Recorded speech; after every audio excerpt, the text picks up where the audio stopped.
Olá pessoal, tudo bem? Eu sou o professor Sidney e agora nós vamos para mais uma videoaula.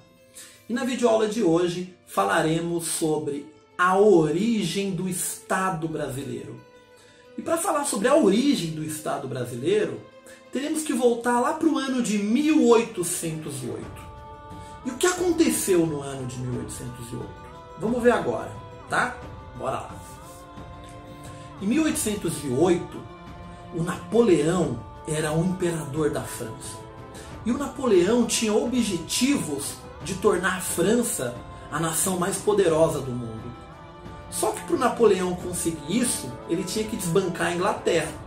A Inglaterra naquele período era a nação mais poderosa do mundo. A Inglaterra tinha a marinha mais poderosa do mundo, né? Como a gente está vendo aqui no mapa, né, o Reino Unido, a Grã-Bretanha é uma ilha, tá vendo? Descolada do restante da Europa. E o Napoleão, ele queria fazer o bloqueio continental. E o que era o bloqueio continental? Ele queria deixar a Inglaterra isolada. Ele não queria que nenhum país do continente negociasse com a Inglaterra. Então Napoleão começou a pressionar os governos desses países. E se o governo não obedecesse a França, não obedecesse o Napoleão invadiria esse país. Então, o Napoleão chegou lá no rei de Portugal, lá no Dom João VI e falou: aí Dom João VI, se você não ceder, se você não parar de negociar com a Inglaterra, se você não cortar relações com a Inglaterra, eu vou invadir vocês. Ou seja, o Napoleão, que tinha um exército poderosíssimo, pressionou o rei de Portugal. Ou ele cortava relações com a Inglaterra, ou a França invadiria Portugal. E aí, o Dom João VI ficou numa sinuca de bico. O Dom João VI, e agora, o que eu faço? E depois de muito pensar, o governo português resolveu se transferir para o Brasil. Eles resolveram vir para o Brasil. E por que para o Brasil? O Brasil era a maior colônia portuguesa, né? O território brasileiro pertencia a Portugal. Era o território mais rico que Portugal tinha. Ou seja, então eles resolveram colocar toda a corte, todos os nobres, todos os duques, os condes, né? Colocaram ali 15 mil pessoas dentro dos navios e vieram para o Brasil. E vieram, né, para o Brasil escoltado pela marinha da Inglaterra. Porque a Inglaterra, como eu já disse antes, a Inglaterra dominava os mares. Então Napoleão nada conseguiria fazer com os portugueses que estavam vindo para o Brasil naquele momento. Então eles vieram, no ano de 1808, eles chegaram aqui no Brasil. Pararam alguns em Salvador e o restante da corte veio para o Rio de Janeiro. Então esse período, esse episódio, ficou conhecido como a vinda da família real para o Brasil. E a primeira medida que o Dom João toma é acabar com o pacto colonial. No pacto colonial, a colônia, né, o Brasil, só podia comercializar com Portugal. Então tudo que saía daqui ia para Portugal e tudo que entrava aqui tinha que vir de Portugal. Era uma exclusividade de comércio. Ou seja, a colônia só comercializa com a metrópole. O Brasil só comercializa com Portugal. E aí quando o Dom João chega, ele já acaba com isso. Imagina, se tudo que sair do Brasil for para Portugal, Portugal já tinha sido invadido pelo Napoleão. Napoleão ia pegar tudo para ele. Então, o Dom João abre os portos, né? Esse episódio ficou conhecido como a abertura dos portos. Ele abre os portos para as nações amigas. E quando a gente fala nações amigas, a grande beneficiada foi a Inglaterra. Ou seja, começa a entrar um monte de produtos da Inglaterra para cá. E tudo que vai sair daqui também vai ir para a Inglaterra. A sede do governo português agora é no Rio de Janeiro, é no Brasil. E tudo que é comercializado, tudo que acontece, tudo que é decidido lá no Rio de Janeiro, é decidido aqui no Brasil. Então a gente sai de uma colônia que era basicamente uma colônia que plantava a cana, que plantava café, que extraía ouro, e agora a gente se torna a sede do Império Português. Então isso foi muito importante para o processo de fundação do Estado brasileiro e para o processo de independência do Brasil. O Dom João chega aqui, então ele começa a criar escolas ele começa a urbanizar a cidade do Rio de Janeiro, principalmente. O Brasil começa a ter uma vida cultural, né, com grupos de teatro, com muitos artistas vão vir para cá nesse período e vão pintar o que eles viam da realidade brasileira daquele período. Então, o Brasil vai começar a ganhar algumas características de um pequeno desenvolvimento naquele momento. O Brasil vai começar a respirar outros ares, né? No caso, o Rio de Janeiro, naquele período. Ganha uma academia de belas artes, né? O governo português traz a imprensa régia para cá, né? Um órgão oficial de imprensa, enfim. E isso vai mexer muito com a organização daqui do Brasil. E naquele período, muita insatisfação existia, tanto aqui no Brasil quanto lá em Portugal. 10 anos depois que o governo português estava aqui no Brasil, aconteceu uma revolução, a chamada Revolução Pernambucana, que aconteceu em 1817, lá em Pernambuco.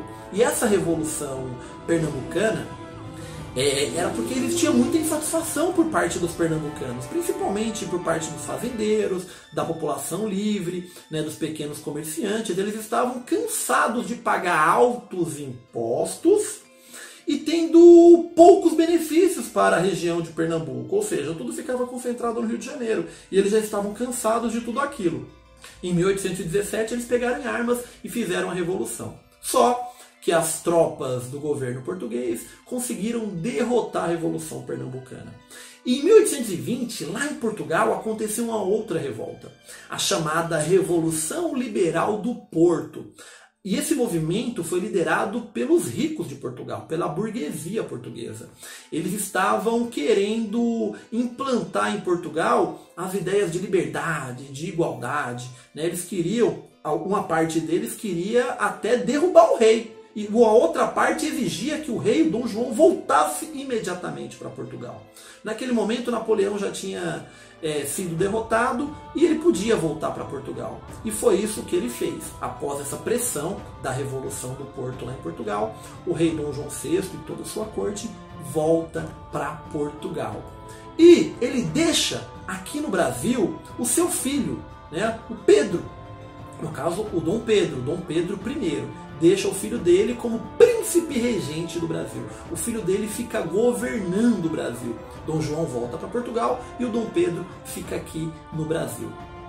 E aí, nesse contexto, com o Dom Pedro aqui, o pai dele já tinha ido embora, vai acontecer uma divisão aqui no Brasil, né? A gente está acostumado com divisão. E essa divisão vai se criar dois partidos, o Partido Português e o Partido Brasileiro. E o Dom Pedro, em meio a essa disputa toda, ele acaba ficando nesse momento ao lado do Partido Brasileiro.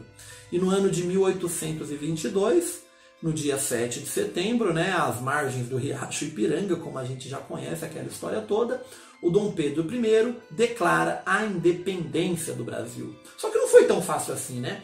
Os portugueses não aceitaram essa independência. Os portugueses falaram, opa, claro que não. A gente vai perder a nossa colônia mais rica, a gente vai perder a nossa galinha dos ovos de ouro, isso está errado. Então o rei de Portugal, o pai do Dom Pedro, não aceitou essa independência que o Dom Pedro tinha proclamado em 1822. E aí, após muito negociar, os portugueses falaram assim, a gente aceita essa independência aí, mas vocês vão ter que pagar uma indenização, né? Porque Portugal vai ter muito prejuízo com essa independência, então vocês vão ter que pagar uma indenização. E aí, em 1825, eles assinaram o Tratado de Paz e Aliança. E nesse tratado estava descrito lá que o Brasil ia ter que pagar um total de 2 milhões de libras esterlinas para Portugal aceitar a nossa independência. Então a nossa independência, de certa forma, foi um grande acordo, né? Foi um grande acordo com Portugal, com a Inglaterra e com tudo. E nesse grande acordo a gente teve que pagar uma grande indenização. Só que o Brasil, que era uma nação recém-formada, não tinha 2 milhões de libras. Então o Brasil teve que pegar emprestado da Inglaterra. E o Brasil já nasce contraindo a sua primeira dívida externa. Então a gente já nasce como país endividado com os ingleses. Os ingleses emprestam esse dinheiro. E aí esse dinheiro que seria pago para Portugal, na verdade, nem chegou até Portugal, porque Portugal também tinha dívida com a Inglaterra. Então esse dinheiro ficou na Inglaterra mesmo. Então a independência do Brasil foi um bom negócio para a Inglaterra naquele momento. Mas também não foi um mau negócio para o Brasil, não. O Brasil, então, mesmo com essa dívida externa, o Brasil já podia se considerar uma nação livre de Portugal. O Brasil podia se considerar um país agora independente. E com tudo isso, o Brasil vai ter a sua primeira Constituição, né? Então aí a gente já vai estar tendo a fundação, o início dessa fundação do Estado brasileiro, do Brasil enquanto Estado. E todo Estado tem que ter uma Constituição, que é aquela carta magna que rege todas as regras, as leis de um país. E a nossa Constituição de 1824, ela era assim, ó. Ela tinha 4 poderes. A Constituição de hoje tem 3 poderes, né? Que é o Executivo, o Legislativo e o Judiciário. A de 1824, ela tinha 4 poderes, que era o Legislativo, o Executivo, o Judiciário e o Moderador. Esse 4º poder aí, que era o moderador, era um poder especial que o imperador tinha. O Brasil ficou independente e o Dom Pedro I virou o imperador do Brasil. Além de virar imperador, ele ainda tinha esse poder moderador, que ele podia interferir em um monte de assunto. Ele podia nomear ministro a hora que ele quisesse, ele podia nomear juiz, ele podia mandar prender, mandar soltar quem ele quisesse. Então ele tinha muitos poderes aí com esse tal do 4º poder, que era o moderador. Tudo isso começou a irritar muita gente no Brasil. Alguns conflitos aconteceram nesse período. O Dom Pedro gastou muito dinheiro nesses conflitos que estavam acontecendo.